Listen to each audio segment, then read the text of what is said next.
Cuentos coloniales de terror. La tenebrosa Casa de los Oidores. A mediados del siglo XVI, existía un edificio de 2 pisos en el centro de la Nueva España, sobre la acera oriente de la actual calle de Bolívar. Su aspecto, frío y lúgubre, correspondía con sus funciones. Era el albergue de los oidores, temidos funcionarios del Santo Oficio.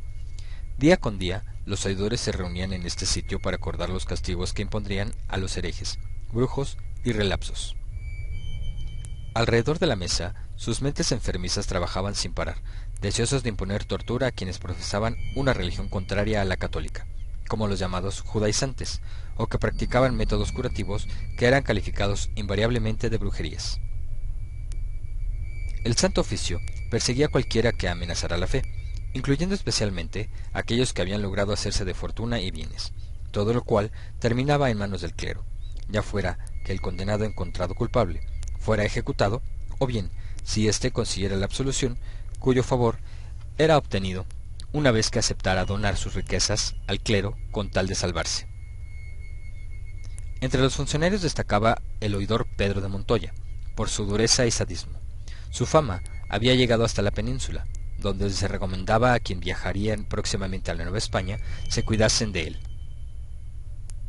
Durante su gestión, muchas personas murieron por decisión suya, en forma cruel y despojados de su fortuna. El descontento de la población cada vez era mayor.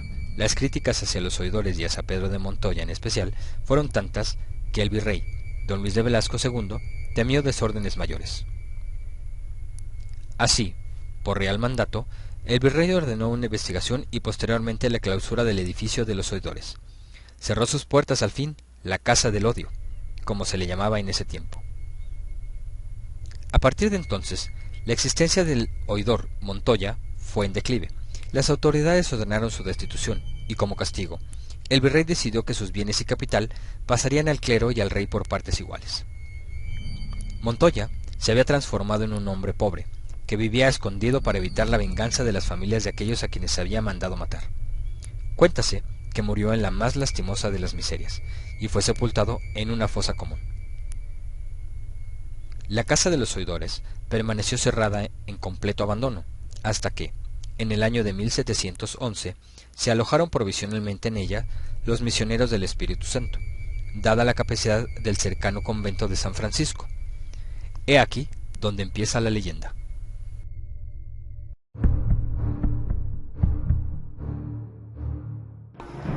Desde la mañana en que se trasladaron, los frailes se ocuparon en limpiar el polvo, las telarañas y basuras acumuladas en tanto tiempo. Acomodaron sus camastros de madera en corredores, habitaciones y salones. Así les dio la noche. Fray Tobías, Fray Peredo, Fray Domingo y el joven religioso Antonio de Fragoso ocuparon el gran salón de los oidores. Instalaron sus camastros uno junto al otro. Detrás de estos se alzaban las cajas de gruesa madera que en su tiempo archivaron los dictámenes emitidos por los funcionarios del Santo Oficio. Al frente, a unos 5 metros, se encontraba la mesa de reuniones de los oidores. Dispuestos a descansar después de una ardua jornada, uno de ellos bostezaba, el otro leía la Biblia, uno más reposaba, cuando Fray Tobías ordenó: «Hermanos, tratemos de descansar. Mañana nos aguarda un día de mucha actividad. Tened razón, apagad vuestras velas, y que Dios vele vuestros sueños, hermanos», dijo Fray Peredo.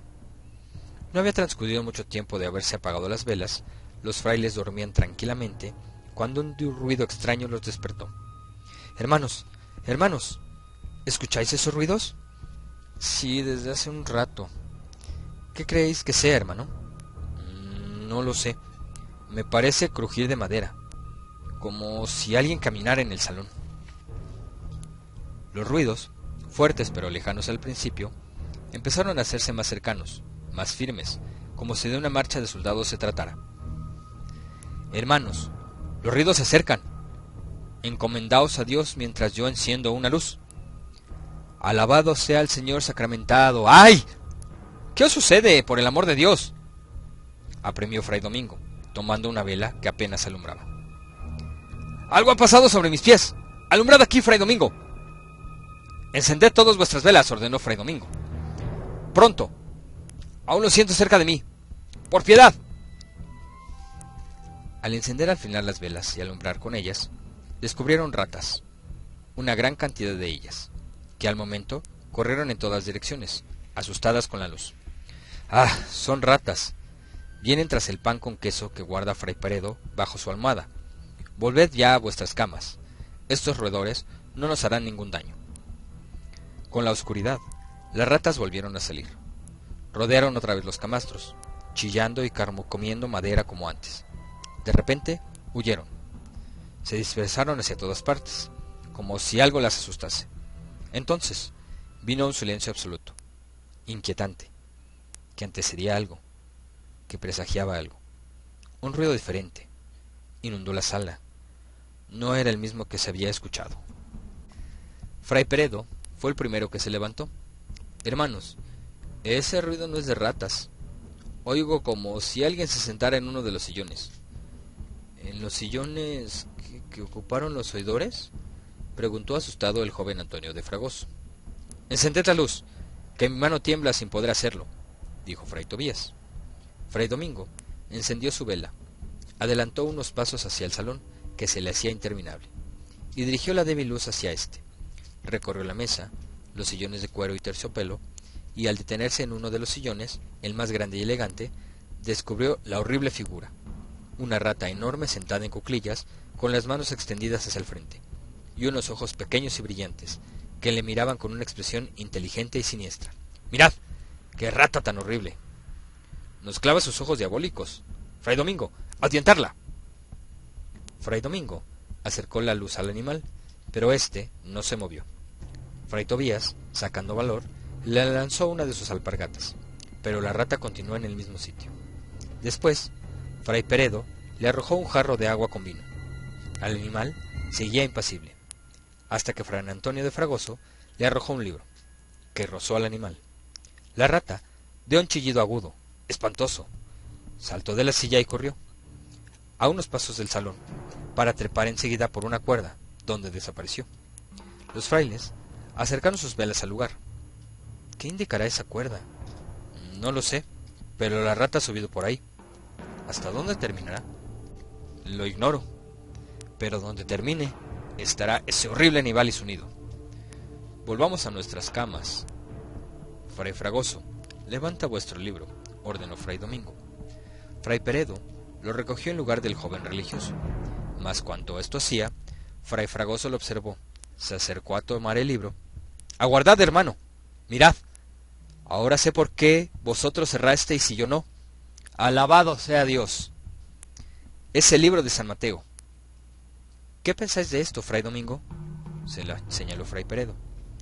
Que sólo un objeto sagrado pudo hacerse huir a ese animal que quizá provenga del infierno. Ampáranos, Señor. El trabajo y la claridad del día siguiente consiguió aligerar el ánimo de los frailes y hacerles olvidar la vivencia de la noche pasada. Un fraile que limpiaba los muros llamó la atención a los otros sobre una inscripción encerrada en un marco bellamente dibujado.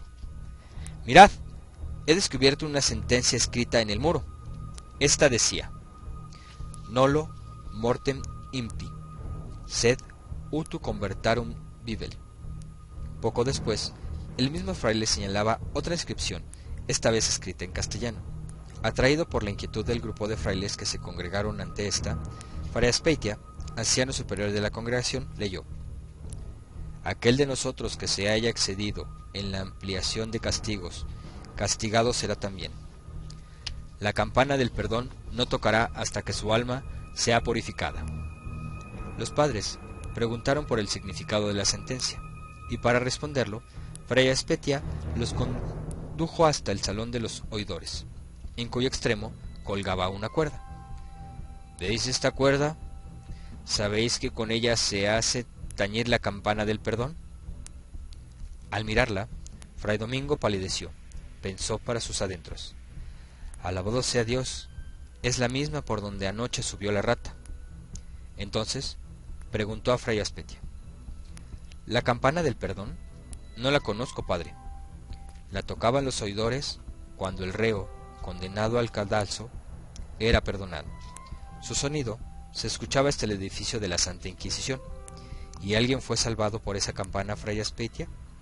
«Sí, al sonar 11 veces la campana, algunas almas se salvaron». Llegada la noche, volvió a la inquietud de los 4 frailes que se alojaban en el salón de los oidores. No fue un temor infundido, porque otra vez se escucharon los ruidos. Las ratas volvieron a poblar el lugar, a rodear los camastros, lanzando pequeños chillidos, pero poco tiempo volvieron a huir, como a la noche anterior, y entonces sobrevino el silencio. Los frailes se levantaron, vela en mano, y acudieron al salón, en cuyo sillón principal se encontraba, otra vez, la rata gigantesca.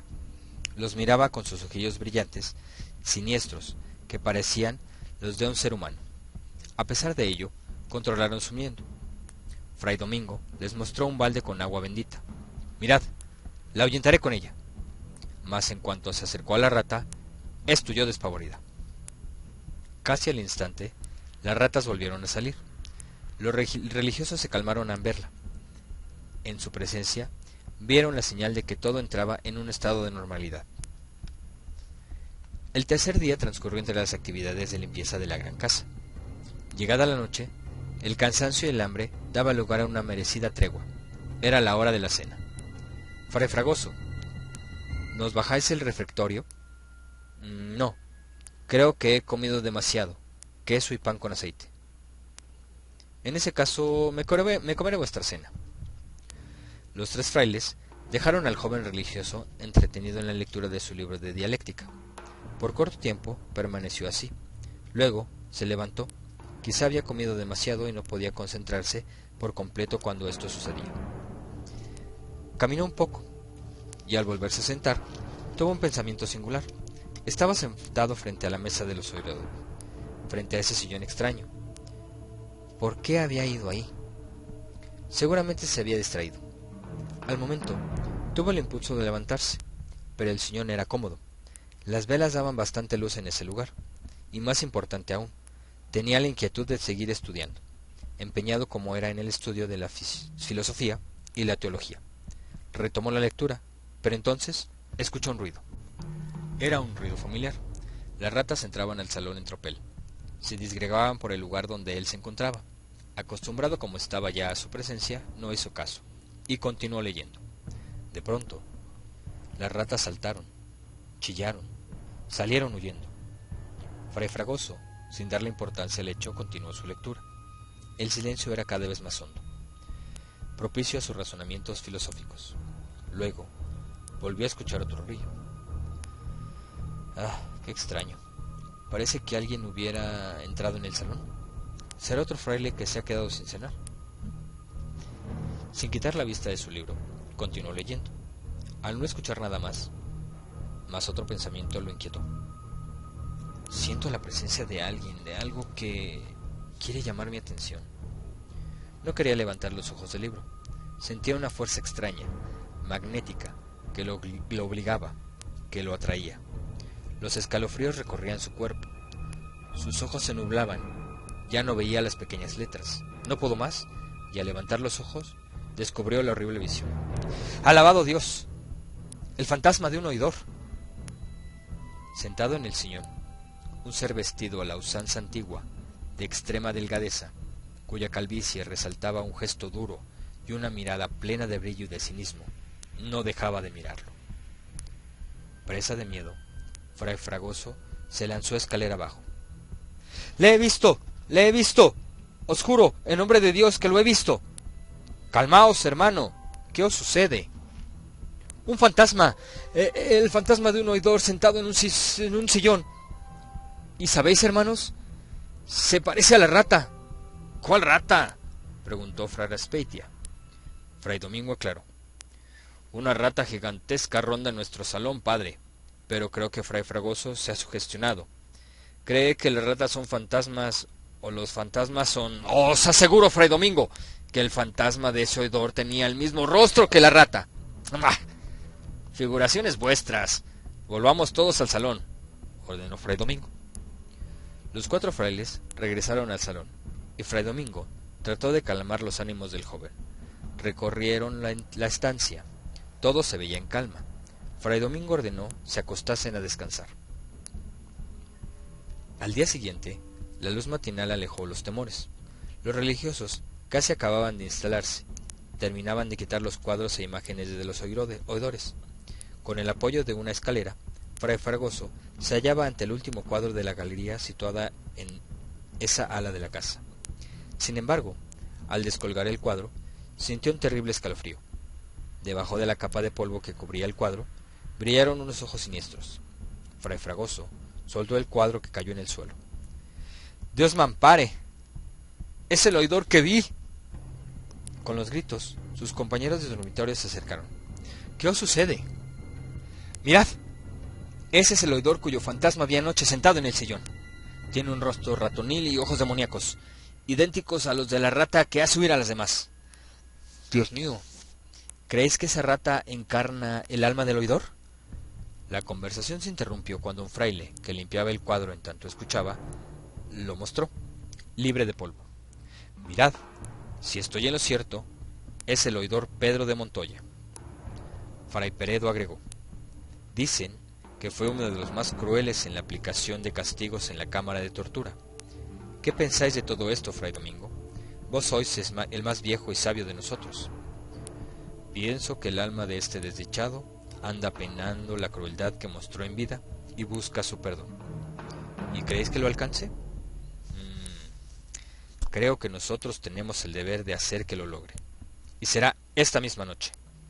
Vosotros seréis testigos», señaló determinantemente Fray Domingo.